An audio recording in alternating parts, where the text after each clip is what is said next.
Hello guys, এই programming ল্যাঙ্গুয়েজটাতে দুটো variable declare করা হয়েছে ফ্লোটে, একটা সেন্টিগ্রেড, একটা ফাইনাইট। ফাইনাইটের ভ্যালু 40.0 দিয়ে ইনিশিয়ালাইজ করা রয়েছে। তার পয়লা লাইনে তোমরা দেখতে পাচ্ছ C equals to 5/9 into F minus 32। লাইনটাকে সিম্পলি ইমপ্লিফাই করা হয়েছে। তো এফ এর মান যদি 40.0 হয় তাহলে সি এর ভ্যালু কত হবে? তোমাদেরকে 5 সেকেন্ড সময় দেওয়া হচ্ছে, তোমরা জেনে বলো।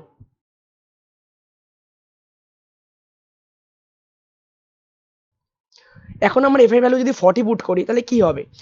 তাহলে সি ইকুয়ালস টু এফ 5/9 ব্র্যাকেটে 40 minus 32 equals to 5/9 equals to 0.56 into 8 C equals to 4.48 centigrade, তাই তো? But not really. এখানে দেখতে পাচ্ছ তোমরা 5/9 যে ভ্যালুটা রয়েছে এটা কিন্তু ইন্টিজার ডিভিশন রয়েছে।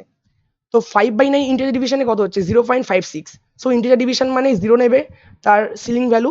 So 0 into 8 equals to 0.00000। তো থ্যাংক ইউ। যদি পছন্দ হয়ে থাকে আমাদের চ্যানেলটাকে সাবস্ক্রাইব করো, লাইক করো এবং শেয়ার করো।